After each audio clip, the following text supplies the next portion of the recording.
In 1987, in a laboratory at Osaka University, a molecular biologist named Yoshizumi Yoshino was sequencing a gene in the bacterium E. coli.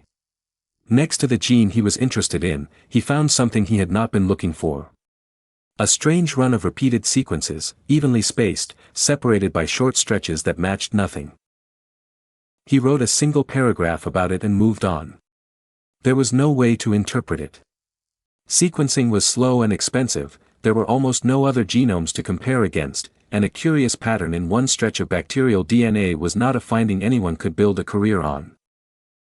The pattern kept turning up.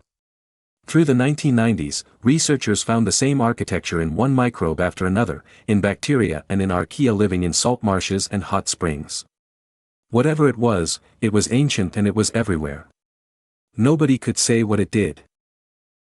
The man who would not let it go was Francisco Mojica, working at the University of Alicante in Spain on salt-tolerant microbes from the coastal lagoons of Santa Pola.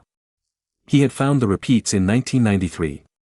He spent the next decade thinking about them, largely alone. Mojica coined the acronym in 2001, in correspondence with a Dutch colleague. Clustered regularly interspaced short palindromic repeats. CRISPR. It is a description of a shape, not a function, which tells you how little anyone understood at the time about what they were naming. The breakthrough came in 2003, and it came from a database search. Mojica took the spacer sequences, the unique stretches sitting between the repeats, and compared them against everything on record. They matched viruses. Specifically, they matched bacteriophages, the viruses that infect bacteria. Sit with what that implies. A bacterium was carrying, written into its own chromosome, filed copies of the genetic sequences of viruses that had attacked it. It was not junk. It was a record of past infections, kept in order, passed down to daughter cells. Bacteria had an immune memory. Mojica submitted the paper. Nature rejected it without review. 4 more journals turned it down over the following 18 months. It was finally published in 2005 in the Journal of Molecular Evolution, 2 years after the discovery, in a journal few outside the field were reading. Confirmation came from an unlikely direction. At Danisco, a company making bacterial cultures for yogurt and cheese, phage infections were a commercial problem, ruining production batches. Researchers there showed in 2007 that bacteria surviving a phage attack had added new spacers from that phage, and were now resistant. By the end of the decade the mechanism was becoming clear. The cell transcribes the stored spacer into a short RNA guide. That guide loads into a protein that cuts DNA.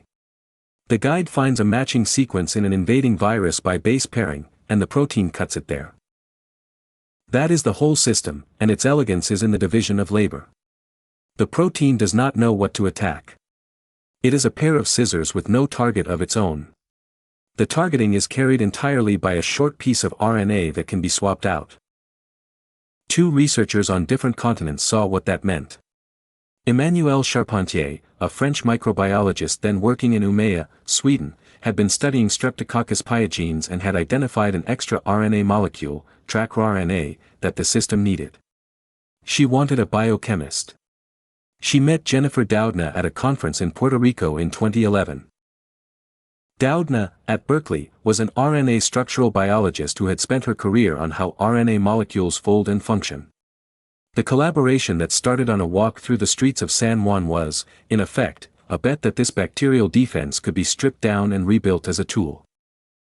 Their paper appeared in Science in June 2012, with Martin Jiankui as first author. They showed that the Cas9 protein from Streptococcus could be programmed to cut any DNA sequence, in a test tube, by fusing the 2 RNA components into one engineered single guide RNA that the researchers designed. The reduction is the achievement. A natural system with multiple parts had been simplified to 2 components. 1 protein, 1 guide. Change 20 letters of the guide and you change what gets cut. The paper stated plainly that this had potential for gene targeting and genome editing applications. 6 months later, 2 groups published the same trick working inside living human and mouse cells, which is where it actually matters. Feng Zhang at the Broad Institute, and George Church at Harvard, both published in Science in January 2013. The gap between the test tube result and mammalian cells was under a year. That gap became one of the most expensive disputes in the history of biology. The Broad Institute had filed for patents on the mammalian application and paid for accelerated review, so its patents were granted first, in 2014, before the earlier filing from Berkeley and Charpentier had been examined. The legal fight ran for years through the United States Patent Trial and Appeal Board and the appeals courts. The outcome, broadly, went to the Broad on the use of CRISPR in eukaryotic cells, while the Berkeley side holds foundational claims on the system itself. European rulings diverged from American ones. The science did not wait for the lawyers. Within 2 years CRISPR was in thousands of laboratories, because the barrier to entry was almost nothing. Older gene editing methods required designing a new custom protein for every target, months of work. CRISPR required ordering a short piece of RNA. In October 2020, the Nobel Prize in Chemistry went to Emmanuelle Charpentier and Jennifer Doudna, 8 years after the science paper. It was the first science Nobel awarded to 2 women together. Jean, Church and Mojica were not included. Nobel rules cap any prize at 3 recipients. Long before that, the field had started worrying about itself. There is a hard line in genetics between 2 kinds of editing. Somatic editing changes cells in a living patient, and stops with that patient. Germline editing changes eggs, sperm or embryos, and every descendant inherits the change permanently. In January 2015 a group including Doudna and Paul Berg met in Napa, California, and published a call for a global pause on clinical germline editing. Berg had convened the Asilomar Conference on recombinant DNA 40 years earlier. The field was deliberately reaching for its own precedent. An international summit in Washington that December reached a similar conclusion. Editing embryos for research was acceptable. Implanting an edited embryo to produce a pregnancy was not, until safety and consent questions had answers. The statement was a consensus of scientists, not a law, and it had no enforcement behind it. On November 25, 2018, the day before a second summit opened in Hong Kong, a Chinese researcher named Jiankui announced on YouTube that twin girls had been born from embryos he had edited. He had targeted a gene called CCR5, aiming to make them resistant to HIV. The response was immediate and close to unanimous. The work had been done in secrecy, with inadequate review and questionable consent. The medical justification was weak, because there were already safe ways to prevent transmission of HIV from a father.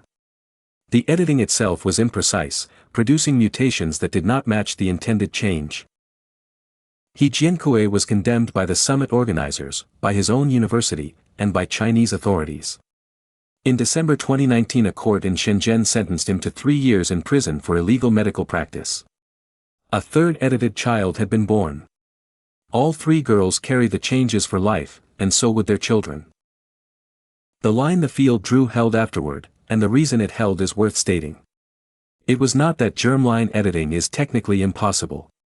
It is that the edits are not yet precise enough to be safe, and the person who bears the risk is a person who cannot be asked. Somatic editing, meanwhile, moved through clinical trials. Sickle cell disease and beta thalassemia were obvious first targets, both caused by single well-characterized mutations in one gene, both treatable by editing blood stem cells that can be removed from the body, edited outside it, and returned. In November 2023, British regulators approved Casgevy, and the United States followed the next month. It is the first approved medicine based on CRISPR editing. It works by switching a patient's blood cells back to producing fetal hemoglobin. In trials, the large majority of treated patients stopped having pain crises entirely. The price is roughly $2.2 million per patient, and the treatment requires chemotherapy and weeks in a hospital. Most people with sickle cell disease live in sub-Saharan Africa, where that is not available. The gap between what is possible and what is reachable is the current problem. 36 years separate Ishino's unexplained repeats from an approved therapy. Nobody in that chain was working toward gene editing. A Japanese sequencing accident, a Spanish researcher studying salt lagoons, and a yogurt company protecting its cultures produced a tool that now edits human genomes. The bacteria had solved it first, and were not asked.